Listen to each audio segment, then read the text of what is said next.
Vamanadev ki, Shri Rajiv Goswami ki, Gaur Premanande,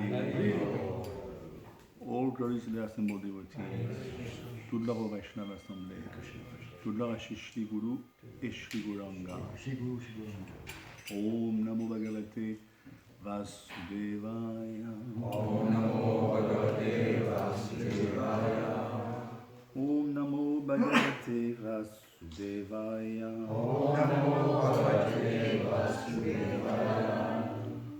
Om Agyanti Milandasya Gananjara Shalakaya Chakshurmilitam yena tasmai Shri Gurave Namaha Shri Chaitanya Manobhishtam Stapitam Yena Bhutale Swayam Rupam Kadamayam Dadati Svapadantikam Vandeham Shri Guru Shri Tapadakamalam Shri Guru Vaishnavam Shah Shri Rupa Sagrajatam Sahagana Raghunatam Tam Tam Sanjivam Sadvitam Savadutam Parijana Sahitam Krishna Chaitanya Devam Shri Radha Krishna Padam Sahagana Lalita Shri Vishakam Vitam Tisha He Krishna Karuna Sindhu Dinabandhu Jagatpate Gopesh Gopika Kanta Radha Kanta Namostute Tapta Kanchane Gaurandi Radhe Vrindavaneshvari Vishabhanu Sute Devi Pranamami Hari Priye Vanchakalpa Tarunasha Kripa Sindhu Vyaya Patitanam Bhavanebhyo Vaishnavibhyo Namo Namaha Jai Shri Krishna Chaitanya Prabhu Nityananda Shri Advaita Gadadha Shivasari Gaur Bhakta Vrinda Hare Krishna Krishna Krishna Hare Hare Hare Ram Ram Ram Hare Hare. Swagatam. So everyone speaks English or in French? Qui c'est ne comprend pas l'anglais? Il faut faire en français pour la caméra. Il comprend rien du tout. Who doesn't understand French? No one understands French actually. Ah, yes. Personne ne comprend français. Si, moi je comprends. Moi je comprends français aussi. Okay, Non, il y en a qui comprennent pas. so should I do it both then? Non, English, c'est ok. Ouais. Non, il faut que ce soit en français. Il y a 60 personnes qui se connectent tous les jours sur le site en français. Voilà, on peut faire une traduction. Moi je peux faire les deux en français, je peux faire les deux. On peut faire la traduction. Go at the back then, Prabhu. Simultané. Mais ça ralentit, ça fait 2 fois moins de classe quoi. En simultané, Prabhu va le faire, Dhananjay Prabhu va le faire. If you want to hear in English, you please get close to him. Donc le Seigneur Vamanadev. Donc voilà, on va donc se baser sur le 8e chant du Srimad Bhagavatam, puisque il est mention entre autres du Seigneur Vamanadev. Et je vais faire un petit rappel, un résumé, on va dire, de différents chapitres qui ont trait au Seigneur Vamanadev. À savoir, on peut être aussi un peu interactif. Pardon? Ah oui. Ok. Donc il est parti, vous le savez, au... You understand? Well, you should go there. I'm always going to translate for you. Okay. Il a envie d'apprendre le français. No, actually in Rome, do as the Romans do. You are in French, you should learn French. I should, yeah. So, donc il va aller à l'arène de sacrifice du Seigneur Bali, et on va voir que le Seigneur Bali va le recevoir très correctement, n'est-ce pas? Et va lui offrir d'ailleurs ses bénédictions, enfin il va lui offrir des bienfaits, des présents. Donc qui était la mère de Vandev? Qui était la mère de Vandev? Probablement. Seigneur Vandev. Alors, est-ce que c'est un Jiv Tattva? Est-ce que c'est un Vishnu Tattva? Wow, wonderful. She got it right. Aditi, Aditi est la femme de qui, entre autres? Kashyap. Kashyap avait combien de femmes? 17. Donc, Aditi, Aditi. Donc, vous voyez, c'est facile à se rappeler. Diti, c'est la mère des Detya, voilà, excellent. Donc les Asurs, Detya, c'est pas une famille du tout honorable. Et dans cette famille qui est apparue, entre autres, Detya, Hiranyakashipu, oui, et en dessous, Bali, pas tout de suite, Prahlad. Attention, Prahlad Maharaj, c'est pas n'importe qui. Et son petit-fils, c'est Bali. Vous voyez comme quoi on peut naître dans une famille démoniaque, Diti, Detya, et devenir Mahabhagavat. Prahlad Maharaj est un Detya, techniquement, mais c'est un Bhagavad. Dali aussi est un Mahajan. Et inversement, donc l'autre côté c'est Aditi, c'est la mère de qui? Voilà. C'est la mère des demi-dieux. Donc là on est à l'aube de la création, bien sûr. Donc le Seigneur Vamdev est apparu du sein de cette dévote magistrale, totalement équipée de tous ses atours. C'est pas comme un jiv, vous avez vu notre naissance, demandez à votre mère, on est souvent un peu ensanglanté, etc. C'est loin d'être transcendantal, notre naissance. Vous avez vu comment ça se passe. Vous avez eu des enfants peut-être, c'est pas joli. Un bébé d'ailleurs, c'est pas beau même, c'est fripé comme un vieux fruit. Donc, comment dirais-je, c'est pas du tout comme ça que ça s'est passé pour le Seigneur Vamdev. Il est apparu avec tous ses atours. Quels sont ses atours? Les couronnes, Voilà. Shank, Gadha, Padma, Chakra. Donc. Il avait 4 bras quand il est né. Ah oui, bien sûr. C'est Vishnu, c'est pas un Jiv Tattva, c'est Vishnu Tattva. Il est de quel teint, le Seigneur Vamdev? Non, il est blackish, il est noirâtre, il est sombre. C'est pas un noir de sarcelle, mais il est sombre. Il est très sombre. Et comment dirais-je, il est habillé en jaune. Il est apparu à un moment très opportun, bien sûr, à Shub. Pas Shub. Excusez-moi. Donc, de très bon augure. Shravan Dwadashi, c'est aujourd'hui. Shravan Dwadashi, on a jeûné hier. Aujourd'hui, c'est Dwadashi. Et l'étoile principale était Abhijit. Selon la constellation des étoiles lors de votre naissance, détermine votre karma, votre adhikar. Donc Abhijit, c'est une étoile extrêmement de bon augure. Et tous les 3 mondes, on sait que l'univers est divisé en 3, donc supérieur, intermédiaire et également la Terre, n'est-ce pas? Donc tout était, les saisons étaient harmonieuses, les vaches, les brahmanes, les demi-dieux. Et donc on appelle ce jour aussi Vijay. Aujourd'hui c'est Vijay. Vijay ça veut dire victoire. Donc c'est un jour de très très bonne augure. Donc il est apparu du sein, il est Sachidananda Vigraha, il est apparu du sein d'Aditi, qui était marié avec Kashyap Muni. Kashyap est un des Prajapati. Et donc, même ses parents étaient fort étonnés. C'est tout comme Devaki et Vasudev, rappelez-vous, lorsque le Seigneur Krishna est apparu, les parents étaient totalement abasourdis par la beauté. Et puis, les atours, vous avez un enfant qui naît avec 4 bras, les atours, c'est extrêmement déconcertant. Et là, bien sûr, très vite, il a assumé, tout comme Krishna, souvenez-vous, il est né comme 4 bras, mais tout de suite, qu'est-ce qui s'est passé? Il s'est transformé en bébé. Normal. Entre guillemets. C'est ça. Et là, pareillement, il s'est transformé en quoi? En qui? En Vaman. Vaman, ça veut dire quoi? Ça veut dire un nain. Un Vaman, ça veut dire nain en sanskrit. Donc là, tous les grands sages, bien sûr, jubilaient. Et là, ils ont accompli la cérémonie, l'anniversaire en fait. C'est intéressant, en Inde, c'est différent qu'ici. Lorsque vous êtes né, c'est un anniversaire. C'est différent.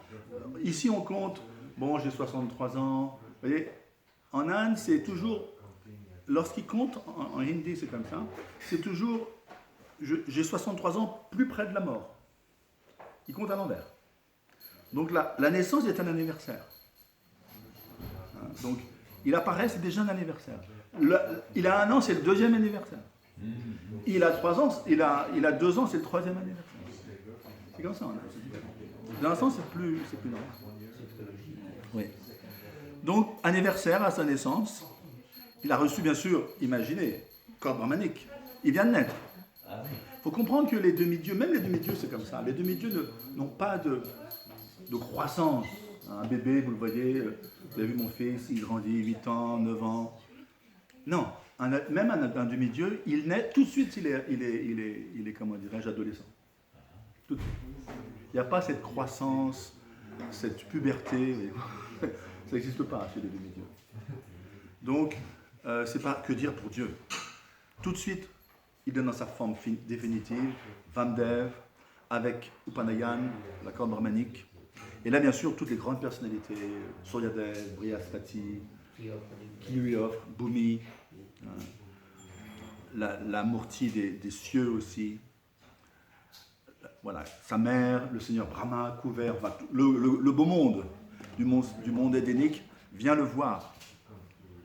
Et là, il va visiter un sacrifice, une arène de sacrifice, qui est en fait, vous connaissez la rivière Narmada. Narmada, c'est dans le MP, c'est le coin de ma femme d'ailleurs. C'est une rivière sacrée. Il y a plusieurs rivières sacrées en Inde. Et là, il y a un lieu qui s'appelle Brigu Kacha. Et dans ce lieu, il y avait des prêtres Brigu. Vous savez qu'il y a Saptarishi. Les Saptarishi sont les 7 étoiles. Les Saptarishi font partie des 25 patriarches. Il y a 25 patriarches qui régissent l'univers. C'est les autorités ultimes dans l'univers, il y en a 25. 14 Manu, Saptarishi, 4 Kuma.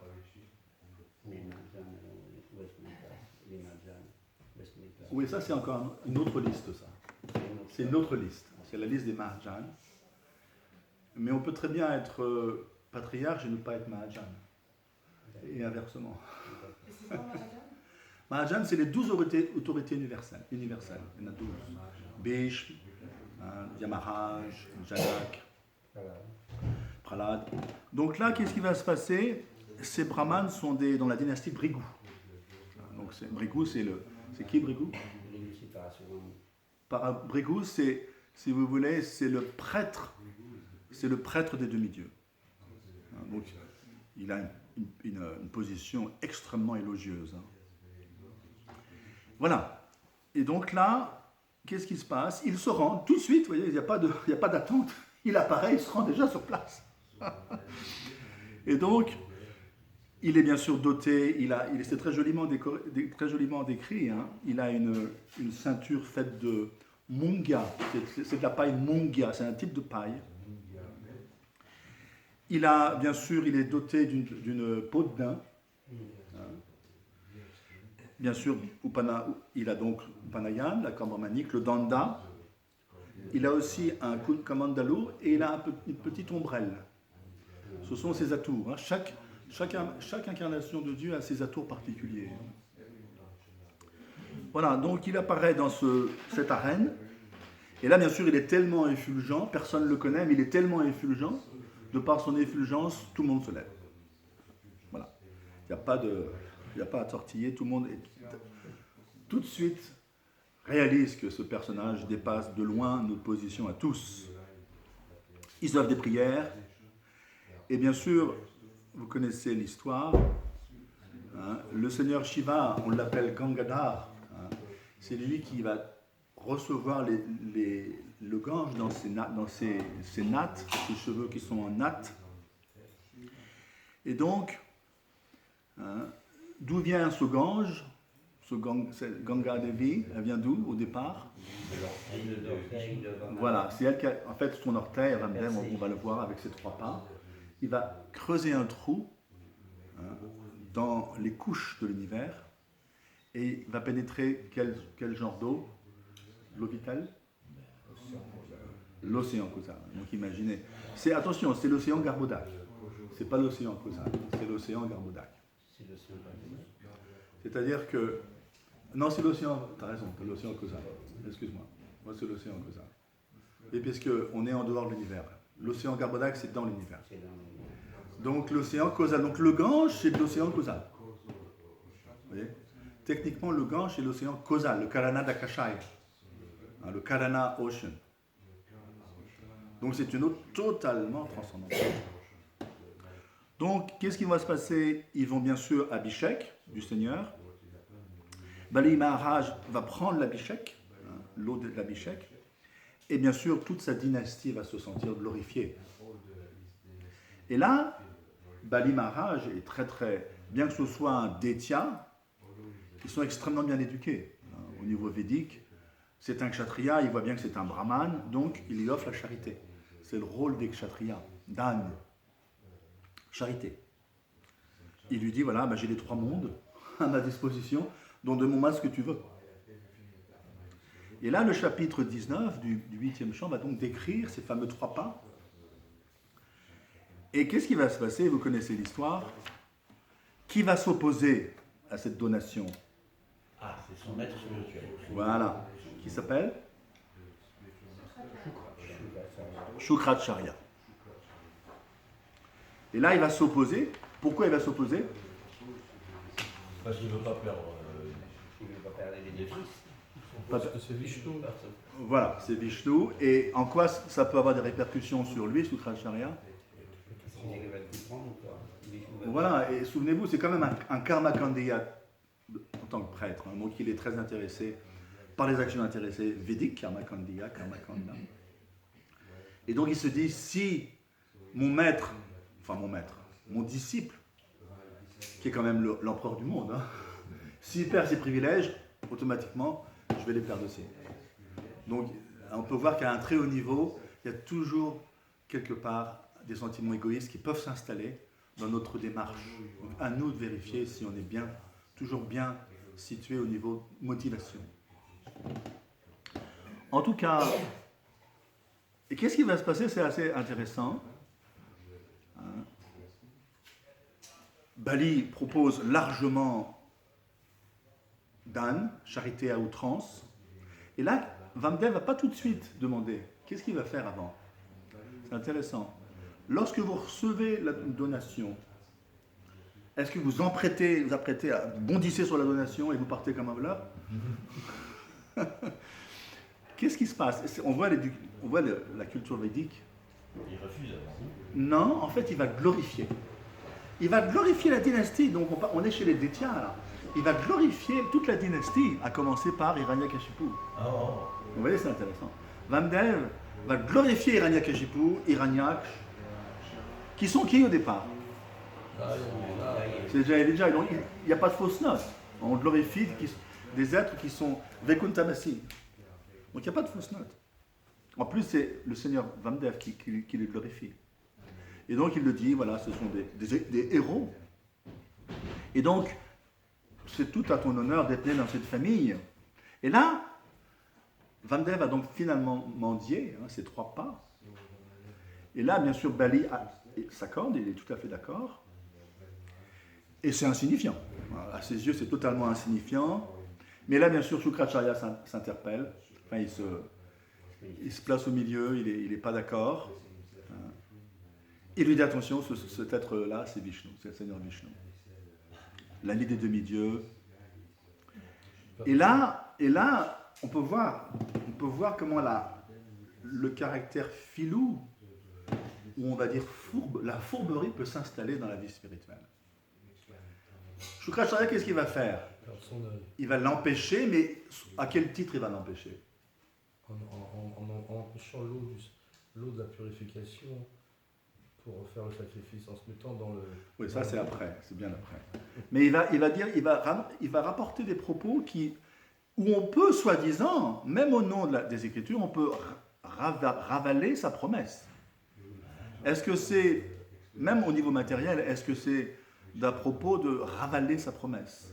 Ravaler sa promesse, ça veut dire revenir sur vos promesses. Donner, se donner, reprendre ses volets. Voilà. Tout le monde fait ça. Tout le monde fait ça, donc Kali-Yuga, il n'y a aucun problème. Et là, alors là, attention, là on n'est pas au Kali-Yuga, on est des millions d'années en arrière.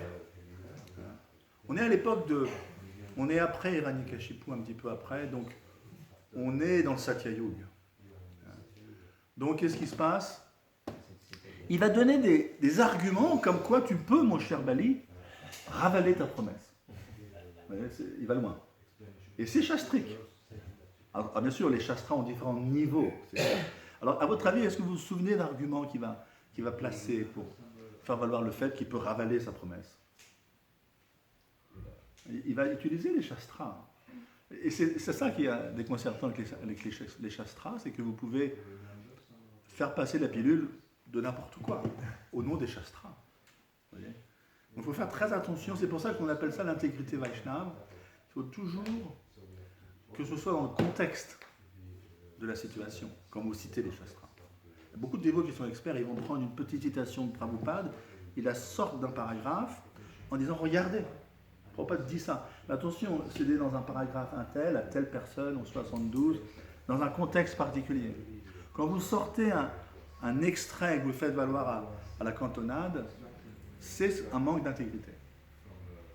Donc il faut faire attention à comment on peut mal utiliser, mal interpréter les shastras. C'est ce qui va se passer ici. Buvez 1 litre de lait par jour. Pardon? Buvez 1 litre de lait par jour. Oui. Dites-vous qu'il y a ce système. Oui, take 1 litre. Ça a été considéré comme le standard. Oui, voilà. Il y a des gens qui sont malades du ventre à cause du lait, voilà, etc. Donc voilà, il va lui expliquer que lorsque tu veux te rallier les bons vouloirs d'autrui, lorsque tu plaisantes en termes de danger, lorsque tu agis pour le bien d'autrui, tu peux refuser de satisfaire ta promesse, tu peux revenir en arrière. Il n'y a pas de faute. Donc en gros, qu'est-ce qu'il lui fait valoir? Tu peux très bien, mon cher disciple, il essaie de le dissuader en fait, de donner du terrain, de donner de la terre. Chapitre 20, donc là, qu'est-ce qui se passe? Bali Maharaj, il n'est pas stupide. Il sait très bien qu'il y a anguille sous roche. Il lui a dit, mais tu m'as dit que de tout abandonner à Vishnu, maintenant que Vishnu est ici, hein, tu me dis le contraire, mais qu'est-ce qui se passe là encore? Voilà. Donc qu'est-ce qui se passe? Bali Maharaj est bien conscient que le Seigneur, ce petit garçon, ce petit nain, Brahmachari, est en train quelque part, il y a anguille sous roche, il est en train de le tromper un petit peu. Il y a quand même quelque chose de pas clair. Mais néanmoins, c'est ce qu'on appelle le bénéfice du doute. C'est un être effulgent, c'est une personnalité transcendantale. Il va lui donner, envers et contre tout, il va lui donner. Et là, on va voir que le Seigneur va Ulukram, on appelle Trivikram, Ulukram, 3 pas, en 3 Trivikram, 3 pas, il va franchir l'univers, en 2 pas en fait. Dans un premier temps. Voilà. Et donc, qu'est-ce qui va se passer? Alors, c'est intéressant aussi. Bali Maharaj reçoit l'instruction de son gourou. Vous recevez l'instruction du gourou, qu'est-ce qui se passe? Vous contemplez l'instruction. On appelle ça Manan. Manan, en sanskrit, ça veut dire contemplation. Donc c'est un peu pareil pour Arjuna, souvenez-vous, il doit tuer, il doit combattre, Krishna l'instigue au combat tout du long de la Gita, mais très souvent on voit Arjuna qui contemple l'instruction. Donc c'est une très bonne leçon. On reçoit l'instruction, c'est pas qu'on se rue sur l'instruction, surtout lorsqu'elle est spéciale. Le gourou peut nous donner des instructions spéciales des fois, et qui sont déconcertantes comme instructions. Donc il faut contempler l'instruction. Est-ce que c'est bien de le faire? Est-ce que c'est pas bien de le faire? Arjuna souvent se pose la question. Et là, c'est pareil. Il reçoit l'instruction, et son gourou, après tout, Shukracharya, néanmoins, il contemple l'instruction. Manan. Et là, il se dit, après tout, je suis un grihasta, c'est mon devoir des Purusharthas, on appelle ça, Dharma, Artha, Kama, Moksha. Vous connaissez les 4 piliers de la religion. Dharma, Artha, Kama, Moksha. Ça s'appelle le Purushartha. Donc il se dit, après tout, c'est mon devoir. De plus, totalement inconvenant de me rétracter de ma promesse. Donc, et là, il arrive à cette conclusion en lui. Hein. C'est un futur Mahajan, donc il est extrêmement... C'est quand même le petit-fils de Prahlad Maharaj. Imaginez son éducation. Son père était Virochan. Virochan était un fils de Prahlad. Et donc il va se dire, si je me rétracte, je mens. Donc là, c'est incontournable. On ne peut pas mentir. Il y a un verset qui dit que Bhumi peut tout supporter, sauf un mensonge. Surtout un mensonge d'empereur. Donc là, c'est incontournable. Il n'est pas question. Il n'est pas question. Et après, il continue. Tout ça, c'est sa réflexion mentale. Hein. On peut voir la conscience de Bali, qui est quand même un détia. C'est un être démoniaque, sur le papier. Mais regardez sa conscience. Donc, il se dit, avoir un empereur, avoir un empire comme j'ai, il a les 3 mondes. Il a conquis Indradev, pour oublier. Tout ça, c'est temporaire. Le but d'un royaume, c'est de bénéficier le public. Est-ce que c'est la conscience de Macaron, notre cher président?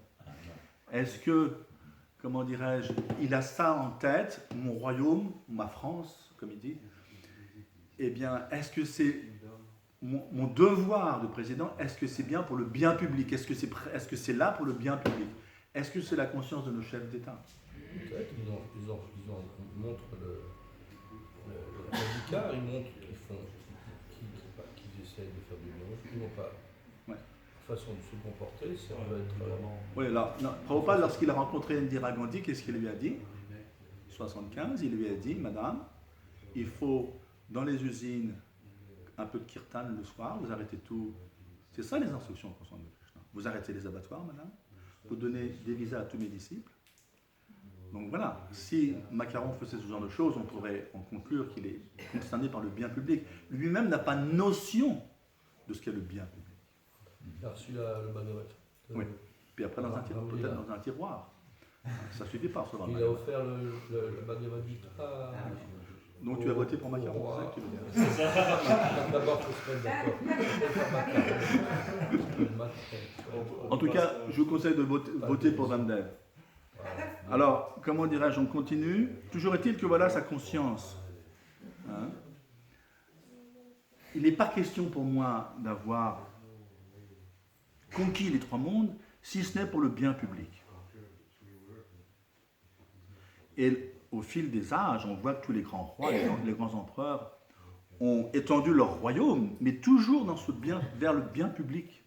Donc, c'est la conscience d'un empereur de l'époque. Et donc, il contemple toutes ces notions dans sa tête. Il se dit même, il y a des êtres avant moi qui ont même sacrifié leur vie pour le bien public. On voit même des êtres matériels faire ça. Ils ont certaines notions du bien public, ils vont sacrifier leur vie pour ça. Donc, même pour un pigeon. Pardon? Oui. Même pour un pigeon. Oui, exact. Ça, c'est une autre histoire. Ouais. Donc, en fait, il en conclut, Vamdev, que la plus haute forme de valeur, c'est la gloire. Il arrive à cette conclusion. La gloire est le but de l'existence. Attention, la gloire, pas juste la gloire, la gloriole, non. C'est pour le fait d'œuvrer pour le bien public. Même au prix de la pauvreté, même au prix de la vie. Il n'y a pas de perte si vous avez œuvré toute votre existence pour le bien public, le bien d'autrui, même si ceci vous rend pauvre, même si ceci vous tue, vous allez passer à la postérité. Donc voilà sa conscience. Donc même si ce petit garçon effulgent est en train de me faire un tour, eh bien c'est mon devoir. Et ça va plus loin dans sa réflexion. Il se dit après tout, même si il accepte la charité, il va accepter ma charité, c'est clair, mais il est peut-être possible qu'après il m'arrête. Il a déjà, donc il est très conscient de Krishna, il a déjà visualisé ce qui peut arriver. Il est possible qu'il m'arrête après tout, après coup, mais néanmoins je ne serai pas envieux de cette personne. Donc il est vraiment conscient de Krishna. Il n'a pas encore reçu la miséricorde, attention. Donc finalement il donne tout. Et là, vous connaissez l'histoire, Viratrup, il s'agrandit, Ulukram, Trivikram, un corps universel. Et là, Bali Maharaj peut voir qu'il a tout en lui. C'est ça le but de la forme universelle dans le 11e chapitre de la Gita. On voit que Ekasta, ça veut dire tout est en lui, le passé, le présent, le futur, tout est en lui. Ça veut dire, imaginez, vous voyez une personne où il y a tout en lui. Tout l'univers est en lui, le passé, le présent, le futur. C'est pour ça que Arjuna était totalement déconcerté, il était au bord de l'évanouissement pratiquement. Donc toujours est-il que, voilà, il peut voir, ça y est, il a la conclusion, cet être est Vishnu, avec tous les atours, Shrivas, Kaustuba, le joyau Kaustuba, n'est-ce pas? Deuxième pas, qu'est-ce qui se passe? Deuxième pas. Casse la croûte de l'île. Voilà. Donc il n'y a plus de place pour le troisième pas. Donc chapitre suivant 21, eh bien voilà, on décrit les gloires du Seigneur Vishnu, Vamdev. Et là, qu'est-ce qui va se passer? Vamdev est Seigneur Vishnu, donc il veut en fait que son dévot passe à la postérité.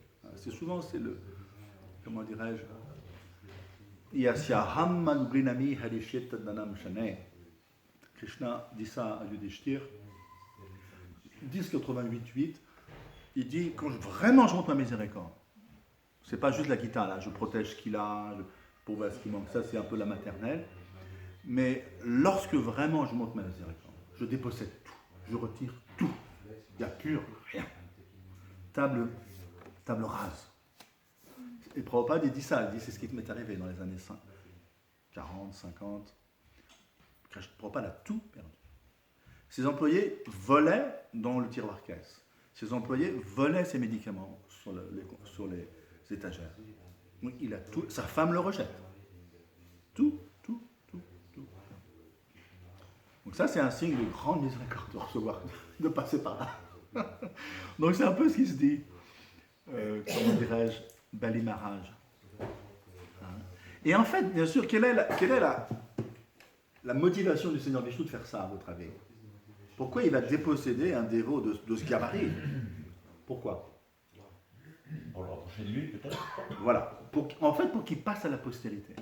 Regardez les grands dévots, Jésus-Christ, Draupadi. On décapite ses 5 enfants, quand même. Draupadi. On décapite ses 5 fils. Jésus-Christ, crucifié, pardonnez-les, ils ne savent pas ce qu'ils font. Hein. Prahlad, que dire Prahlad? C'est hallucinant.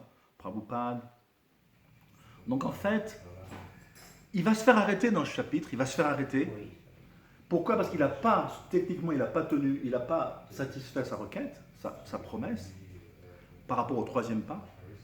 Donc là, voilà, 2e pas, il fait un trou.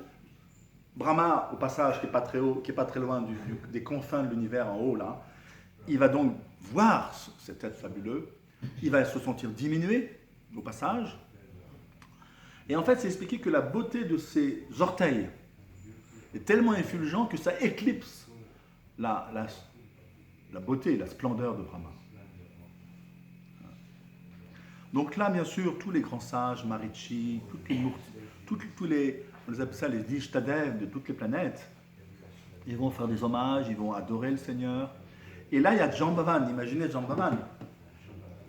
On l'appelle comment aussi? Rishakraj. Il était déjà là. Il est toujours là, lui. Jambavan. Il est là dans les Ramlila, il est là dans les Krishna Lila. Il était déjà là à cette époque-là. Jambavan est beaucoup plus fort qu'Hanuman. Une fois, il dit à Hanuman, quand j'étais jeune, je pouvais faire 14 fois le tour de la planète Terre en sautant. Donc, ça vous donne un petit peu le gabarit, le Jambavan. C'est pour ça que lorsque, à un moment donné, vous savez très bien, Hanuman, vous devez sauter de l'Inde jusqu'à Sri Lanka, il se demande s'il va y arriver. Et là, Jambavan, qui est très âgé déjà, c'est dans les Ramlila, il lui dit, mais non, tu peux le faire. Moi, je faisais 14 fois le tour de la planète. tu pourras le faire. Donc, il est déjà là. Il va le glorifier, il va jouer de sa bugle pour vibrer les gloires de Krishna, de Vamdev. Et là, bien sûr, il est dépossédé. Toutes ses possessions sont ravies. Les Asurs, il y a plein d'Asurs avec lui. Les Détias sont extrêmement en colère. Bali les calme. Il calme le jeu. Mais ils n'écoutent pas. Ils prennent les armes, ils attaquent Vishnu. Donc là, effectivement, qu'est-ce qui va se passer? Les Vishnu-dutas, carrément, arrivent sur scène. Et, que dire des pauvres Détias, ils sont décimés. Décimés. Les Vishnu-dutas. Vishnu-dutas, ça veut dire c'est des habitants du monde spirituel. Ils arrivent de Vaikuntha. Donc là, voilà, c'est sans parole. Mais ils ont quelles armes, les Vishnu? Ah ben ils ont les 4 gadas, ils ont les 4 atours. Ils ont 4 bras. Hein. C'est des aides du monde spirituel. Donc ils ont le chakra et la vache. Ouais. Il y en a 2 pour les Asurs, 2 pour les dévots. Donc là,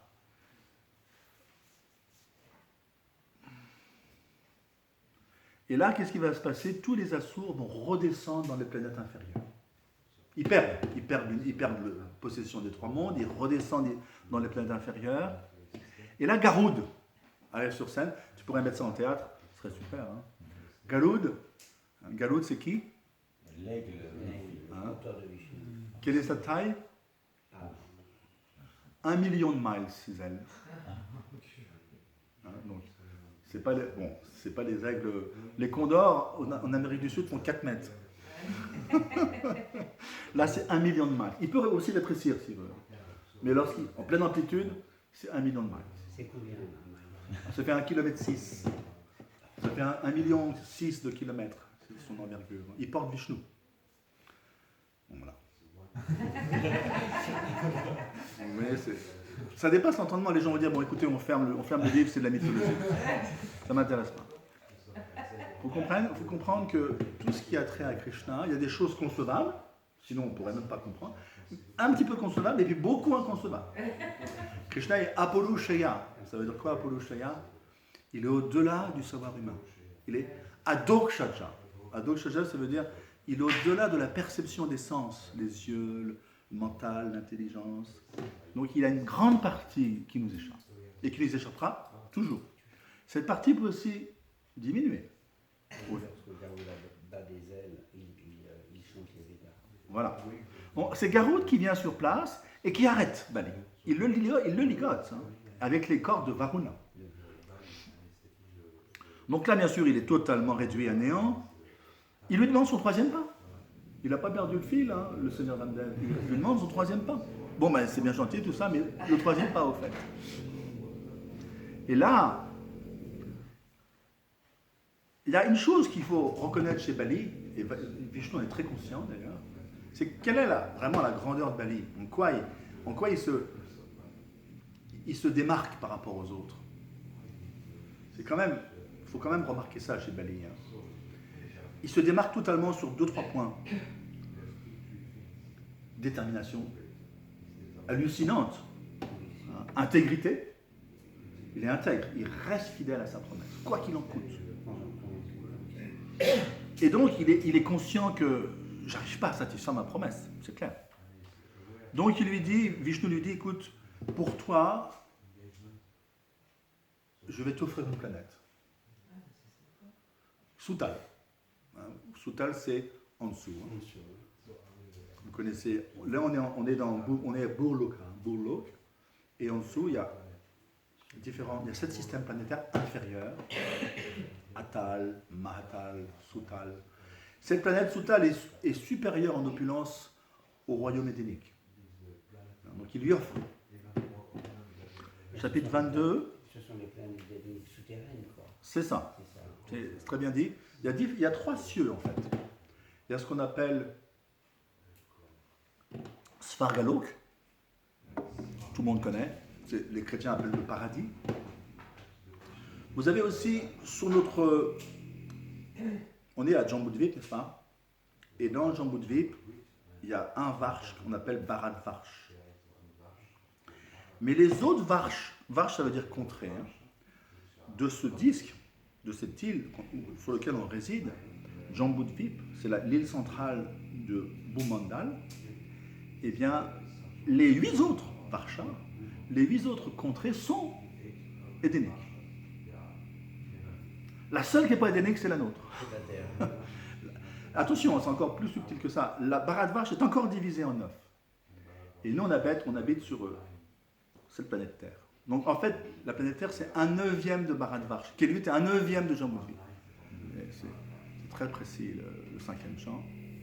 Donc en fait, on est entouré de contrées qui sont, on va dire, édéniques terrestres. On pourrait dire comme ça, c'est édénique terrestre. Mais c'est édénique. Et puis également, le troisième lieu où c'est édénique, c'est aussi les planètes inférieures. Certaines planètes sont plus opulentes que Svargalok, notamment Sutal. Donc voilà, il va recevoir cette planète, et c'est pas fini. Qu'est-ce qu'il va lui offrir? Pardon? Il va lui offrir sa personne. C'est comme Dhruv. Vous voyez, Maharaj, pratiquement, Bali, c'est comme Dhruv. Dhruv va recevoir une planète aussi. Shvetadvip. Dhruv Lok, l'étoile polaire.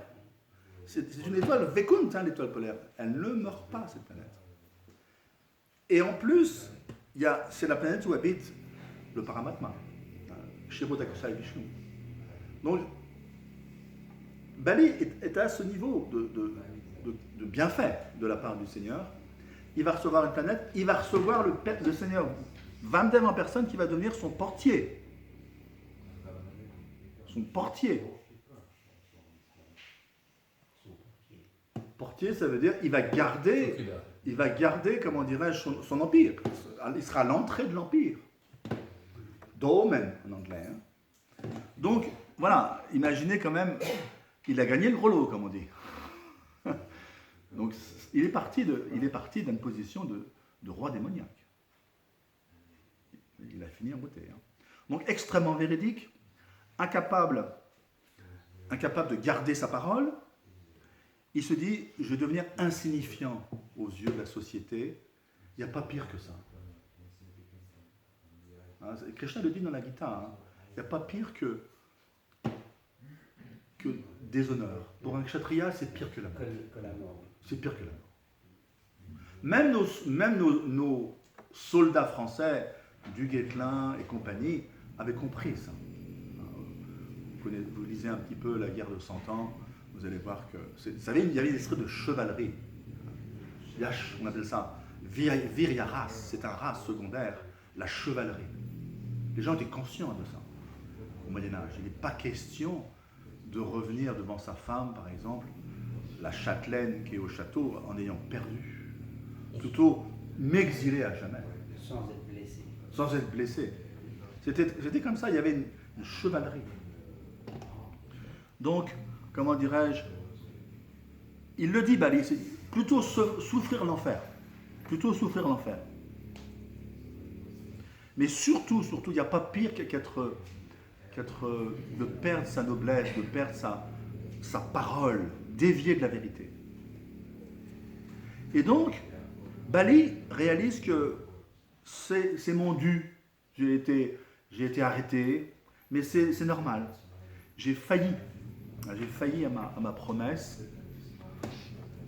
Et après, il se dit aussi, il est très conscient de Krishna, il se dit, mais de toute façon, l'histoire nous a montré que beaucoup d'Assours ont reçu des bienfaits plus exaltés encore que des dévots de Krishna.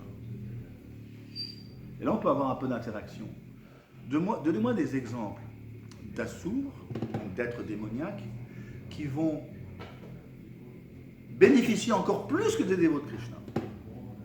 Au niveau matériel. Au niveau matériel, même au niveau matériel, mais voilà, c'est déconcertant. J'attends votre partie, mais après je vous donnerai des exemples. Ravan, par exemple. Oui, vas-y, explique pourquoi. Explique pourquoi. C'était un dévot de Shiva. Ravan, c'était un dévot de Shiva, c'est ça? Bah oui, bon, Ravan, bien sûr, c'est une histoire à part parce que c'est Jai Vijay. Donc là, ça sort du cadre. Mais est-ce qu'il y a d'autres exemples? Voilà. Excellent. Vas-y, Prabhu. Voilà. Il était tellement concentré Krishna que même quand Indra lui coupait le bras ou la tête, il était concentré sur Krishna. Ah oui, oui. Alors que nous, il y a une petite mouche qui vient nous embêter, on a oublié tout, quoi. C'est ça. Vitrasur, hein, c'est l'évolution. Tout à fait, c'est un très bon exemple. Vishwanath Chakravarti Thakur, il dit, après les gopis, c'est un des personnages les plus avancés du Bhagavatam. Ouais. Donc ça vous donne son gabarit. C'est une vie en trois, une histoire en trois vies. Il s'appelait Vidyadharpati, hein, qui était le maître de Vidyadhar, c'est une planète. Il s'est un petit peu moqué du seigneur Shiv qui donnait la classe avec son épouse sur ses genoux, Parvati. Hein. Il était en haut dans son viman avec ses demoiselles. Il s'est un petit peu moqué d'en haut. Bon, Shiv, le seigneur Shiv n'a pas bronché, mais celle qui a bronché, c'est Parvati. Hein. Comment oses-tu? Elle le maudit, il descend. Là, pareil, comme Bali. Aucune remontrance, chère Devi. Il rend ses hommages. So be it. Tatastu, so be it. Hein? Donc là, il descend. Il descend. Il devient Vitrasur. Le seigneur Shiva va dire à son épouse, il n'a pas dit un mot encore, le seigneur Shiva. Il lui dit, tu n'as pas idée de l'erreur que tu as faite. Tu n'as même pas idée. Parvati va donc, de honte, va couvrir son visage, comme ça, avec le pan de son sari. Et là, Shiva va parler. Et là, il va glorifier ce dévot. Il lui dit, c'est un dévot. Et ça, vous connaissez le verset Narayana Parayana. Un dévot de ce gabarit, où qu'il soit, sur terre, en enfer, dans les cieux, est toujours Narayana Parayana, Sarve. Il est totalement libéré de la peur, il est toujours conscient de Krishna. Pardon ? Complètement protégé. Complètement protégé. Il ne peut pas du tout être dévié, ne serait-ce qu'un iota, de sa position de Mahabhagavat. Le Seigneur Shiva va glorifier ce dévot. Il devient Vritrasur. La malédiction a lieu. Elle tombe. Mais attention, Vritrasur, imaginez la conscience, comme dit Rajanarma. Il est sur le champ de bataille. Vous savez, le Seigneur Vishnu a reçu, Indradev a reçu les os de Dadichi, ce sage. Indradev lui dit, écoute, est-ce que tu pourrais me prêter tes os? Les os. Nos os. Os. Bones. Les os. Donc, pour pouvoir me forger une arme avec laquelle je pourrais tuer les Vritrasur. Et le sage d'Adachi est tellement transcendantal, il dit, monsieur, prends mes os.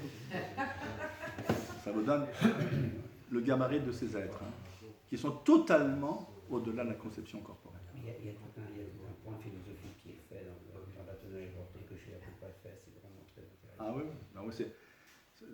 ça c'est vraiment une très belle histoire, 6e chant. Toujours est-il qu'il va obtenir ses os, il va faire une arme avec laquelle il peut seulement tuer Vritrasur. Déjà il n'est pas clair parce qu'il vient de tuer Vishvarup, qui était un brahman. Donc il a déjà subi l'offense d'avoir tué un brahman. Et là il se dit, mais après tout, alors qu'il combat sur le champ de bataille, il se dit, après tout, il voit que ce personnage est beaucoup plus conscient de Krishna que lui, Indradev. Il offre des prières du genre, mon cher Seigneur, au même titre que l'épouse attend son mari mois après mois, il est parti à la guerre, elle l'attend fermement, avec ferveur.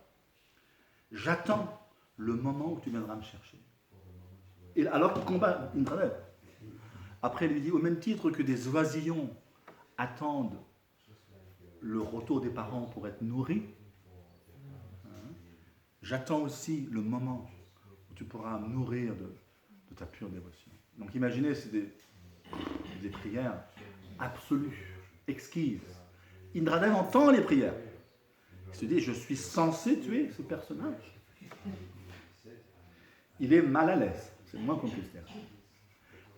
Non seulement ça, Vritrasur l'instigue à être tué par lui. Écoute, Indradev, tu dois me tuer, n'oublie pas.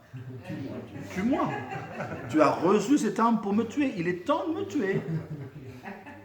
Imaginez la conscience du soldat. Pour le désarmer, Donc, qu'est-ce qui va se passer? Pour le désarmer, lui amène en vallée de défense. Voilà. Alors, pour vous donner la taille de Vritrasur, de ses pieds, il foule les demi-dieux. Vous comprenez? Ce n'est pas des humains qui foulent. Il foule de ses pieds les demi-dieux. Donc, imaginez la taille. Les demi-dieux sont des petits bébés à côté. Et voilà ce genre de dévot qui peut prendre la forme d'un dévot. Il faut faire très attention qui est qui. Faire très attention. Après, il devient Chitraketu. Avant. C'était avant. Pardon, excuse-moi. Et après, il retourne au monde spirituel. En fait, ce qui va se passer avec Vritrasur, oui, c'était avant, merci. Qu'est-ce qui va se passer? Il quitte son corps avant d'être tué par Indradev. C'est comme Maharaj Parishit, lorsque Tarksha le mort, il est déjà mort. Il est déjà retourné au monde spirituel. Sankarshan, le Seigneur Sankarshan, est venu chercher Vritrasur. C'est ce que dit Bhagavad Gita 12.5. Samudartha, je suis le libérateur rapide qui vient chercher mon dévot. Le Seigneur Sankarshan ne pouvait pas rester sans Vritrasur. Il vient le chercher. Et lorsqu'Indradev le tue, il lui coupe le cou, ça prend 1 an. Ça prend 1 an. Avec l'arme qu'il a, l'arme exceptionnelle qu'il a reçue, ça prend 1 an. Il a déjà quitté son corps. Ça prend 1 an.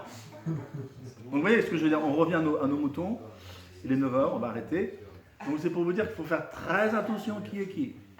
Très très attention. Bali Maharaj, c'est le même topo. C'est un très grand, c'est un Mahajan. Il est au niveau de Bhishmadev ou de Yamaraj. Ou de Janak.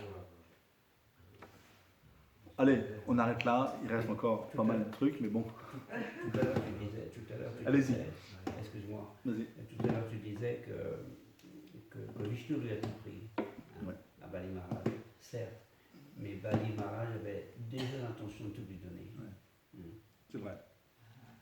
Allez-y, si vous avez des questions, des commentaires. C'est malheureusement trop court, mais bon. C'est un petit soupçon. Jai Prabhu, go ahead. Merci beaucoup pour la classe. Quand vous avez parlé de Chitraketu, qui a et Parvati lui a maudit et il a accepté tout de suite.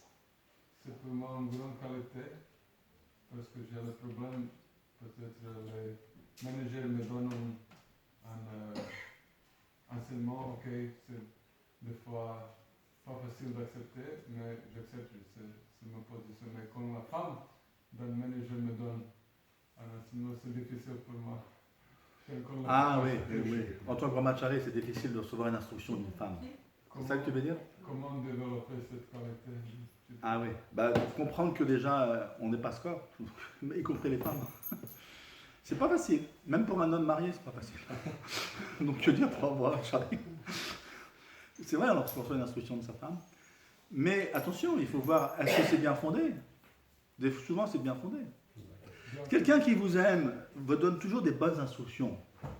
Même si c'est difficile à avaler, elle ne le fait pas de manière mal intentionnée. Elle ne le fait pas de manière mal intentionnée. Elle veut ton bien. Elle veut ton bien. C'est comme une mère. Une mère, souvent, je vois avec ma mère, ma femme avec son fils, souvent, le fils n'aime pas être rebuqué comme ça constamment. Mais c'est pour son bien. Donc en fait, une femme est très souvent bien intentionnée envers son mari. Donc elle va donner toujours des bonnes instructions, même si c'est difficile. Alors bien sûr, pour toi, c'est différent. Tes brahmacharis, tu ne devrais pas les côtoyer. Donc tu n'as pas à recevoir l'instruction de femme, en fait. Tu n'as pas à recevoir l'instruction de femme dans ta position. You don't have to receive women's instructions in your varna. Même si la femme est la femme d'un manager qui est manipulée. Ah oui, oui, Gandharvika. Oui, alors à ce moment-là, il faut, tu le suis. Elle a reçu cette position. Elle est assermentée par Krishna, c'est son adhikar pour le moment, elle fait ça, c'est son service. Et si je ne m'abuse, je crois qu'il faut la considérer comme une de nos mères. Ah oui, il y a 7 mères. Il y a 7 mères. Toutes les femmes, on peut les considérer. Oui, il y a 7 mères. Que dire, la femme du président, c'est une mère aussi. On voit que la femme de Bali, elle lui a bien... Vindhyavali, oui, elle va le reprendre. En fait, voilà, on va finir là-dessus. Vindhyavali, elle fait un très bon point. C'est l'épouse de Bali. Et à un moment donné, avec Brahma d'ailleurs, Vindhyavali va s'excuser auprès de Vishnu de la part de son mari. Imaginez, on va dire, mais Bali quand même glorieux, il vient tout abandonner, il n'y a pas de faute en lui. Mais attention, une femme va toujours trouver des fautes sur son mari. Il y a toujours des fautes. Mais la femme sait très bien qui est son mari. La femme ne voit pas son mari, oh c'est un GBC, c'est un gourou. Non, pour elle, c'est mon mari, il est bourré de fautes. Il faut que je m'en occupe. Voilà. Donc elle n'est pas, oh c'est un dévot qui fait des super classes, tu sais, c'est un GBC, c'est un gourou. Non, la femme ne voit pas ça. C'est mon mari, et c'est vrai qu'il fait beaucoup de bêtises. Beaucoup d'erreurs. Donc Vindhyavali, elle arrive comme ça. Elle est, excusez-le mon cher Vishnu, il ne sait pas ce qu'il fait. Elle fait un point philosophique qui est magistral. Qu'est-ce qu'elle fait comme point? Elle lui dit, tu abandonnes tout à Vishnu, mais rien ne t'appartient. Voilà. Donc imaginez sa conscience. Rien ne t'appartient in the first place. Rien ne t'appartient au départ. À quoi tu joues de vouloir tout donner? Donc c'est pour ça que on rejoint la philosophie. C'est du Nishkam Karma Yoga quelque part. Parce qu'il y a encore... C'est quoi la différence entre Nishkam Karma Yoga et Bhakti Yoga? Le pur, enfin la pureté. Oui, mais il y a quelque chose de technique qu'il faut bien comprendre là. Nishkam Kamayog 9.27, Yad Kaloshi, Yad Joshi, Yad Asiyat, Yad Tapasya Konteya, Tat Kurushva Madarpanam. Quoi que tu fasses, quoi que tu manges, quoi que tu offres comme charité, Madarpanam. Fais-le, Apanam, c'est-à-dire offrande. Fais-le comme une offrande. Donc ça c'est quoi? C'est Nishkam Kamayog. Il y a encore cette notion de doership. C'est à moi, mon Seigneur Vishnu, je vous l'offre. De bon cœur. De bon cœur. De bon cœur. Je vous l'offre. Mais le Bhakti Yoga, c'est quoi? C'est la réalisation que. Le verset qui suit, le verset avant, 9.26. Acham Pushpam Phalam Toyam, Yume Bhakya Prayachati, Tadaham Bhakya Upaditam, Ashnami Prayatat Manaha. 2 fois dans ce verset, il y a le mot Bhakti. Si tu offres avec Bhakti, je l'accepte. Même si c'est de l'eau, une feuille, un fruit. Donc ça veut dire quoi? Ça veut dire que le dévot, le Bhakti Yogi, il a déjà tout offert. Il n'a plus rien à offrir. Tiens, mon Seigneur Vishnu, tiens. Il a déjà tout offert. Il n'y a plus cette notion de doership. Il a compris que tout appartient à Vishnu. Voilà. Donc Vindhyavali, dans un sens philosophiquement, est supérieur à son mari. Souvent, les femmes sont supérieures à leur mari. Ça arrive souvent. C'est pas écrit sur le papier, mais le dévot le sait, le mari le sait. Bien sûr, elles sont moins glorifiées que le mari, parce que c'est comme ça. Elles ont moins besoin. Parce que c'est leur position. C'est leur position, et si elles arrivent à assumer leur avancement spirituel sans être glorifiées, c'est tout à leur honneur. Et nous, en tant que petit enfant, on a toujours besoin d'être cajolés, C'est pour ça que les hommes sont plus glorifiés que les femmes. Parce que les femmes, dans un sens, ont moins besoin de ça. Et si elles arrivent à passer le test de ne pas être glorifiées alors qu'elles sont avancées, elles gagnent le gros lot. Elles gagnent le monde spirituel. Le problème, c'est qu'on est dans une situation où les femmes sont très glorifiées dans cette société. Voilà. Là, je ne parlais pas de la société matérielle, je parlais de la société discorde. Tout à fait. Mais malheureusement, on a subi les conséquences de cette éducation. Voilà, on a une situation. Ça, c'est pas tout à fait exact, je suis désolée. C'est bien de vous entendre parler entre garçons là. C'est super. La parole vous est ouverte, chère madame. Non, mais j'écoute, je comprends pas trop en fait. Moi, je suis assez nouvelle dans la conscience de Krishna. Et c'est vrai qu'il y a une petite chose que je comprends pas trop, c'est la place de la femme dans cette conscience-là. Il y a des belles choses dans ce que vous venez de dire, il y en a des moins belles. Pour moi personnellement, l'histoire de femme-mère, d'homme-enfant, de trucs comme ça, ça me pose problème. Pour moi, une personne est une personne. Une âme spirituelle. Voilà, une âme spirituelle. Le sexe ne définit pas la valeur ou la hiérarchie d'une personne au sein d'un groupe. Donc après, je vois bien que oui, effectivement, la femme a des obligations vis-à-vis des gens qu'elle aime, mais tout autant qu'un homme a des obligations vis-à-vis des gens qu'il aime. La place de la femme peut être peut-être plus à la maison parce que c'est des travaux qui lui conviennent peut-être mieux physiquement et l'homme à l'extérieur, ok d'accord, soit j'ai pas de problème avec ça. Moi je suis très contente si je peux servir la personne avec qui je vis comme ça, à la maison il n'y a pas de problème. Mais pourquoi il y a cette espèce de hiérarchie en fait? D'une part, parce que c'est chastrique. C'est chastrique, c'est scripturaire. C'est dans les écrits sacrés. C'est scripturaire. On va donc citer des versets à ce propos. Il y a ce qu'on appelle Dharma Patni et Dharam Patni. Donc il y a les devoirs qui incombent au mari et puis qui incombent à l'épouse. Prabhupada explique dans le 4e chant, dans l'histoire de Swayambhuva Manu, qui va recevoir Devauti de la part de... qui va recevoir, comment dirais-je, il va se marier, Swayambhuva Manu, avec Devauti. Et il va recevoir cette épouse de la part de, comment dirais-je, comment s'appelle la femme de, le papa de Devauti? Kapil. Kapil. Vous vous souvenez moins bien du nom des femmes, hein? Je constate. Non, c'est pas. Alors, comment dirais-je? Et là, c'est vraiment très joli ce que dit Prabhupada. Il dit ce qui n'est pas facile pour une femme, mais elle doit faire ça, elle doit se mettre psychologiquement au diapason de son mari. C'est-à-dire que si vous mariez un dévot qui est un peu, comment dirais-je,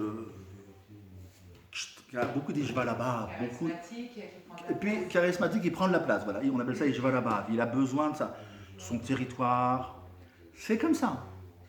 Il y a des gens comme ça. Il y a des guna karma différents. Eh bien, c'est à l'épouse de se mettre au diapason, même si elle verrait les choses différemment. C'est le rôle d'une épouse. Et l'inverse. Et l'inverse, le mari, il y a deux choses qu'il faut comprendre. C'est que ce n'est pas la même position. Bon, on va rentrer un peu dans la technique psychologique des choses.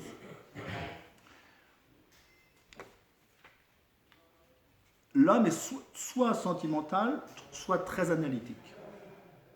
Donc, il a besoin d'une femme, lorsqu'il est en phase sentimentale, il est très émotionnel, émotif, s'il a une femme consciente de Krishna à ses côtés, elle va le sortir de l'illusion en disant, là, tu es parti dans un trip, ça va pas, tu es totalement... Tu es parti dans tes sentiments. Et là, elle joue un rôle important. La femme a un fonctionnement psychologique différent, elle a les deux. Elle est analytique et en même temps elle est émotionnelle. En même temps.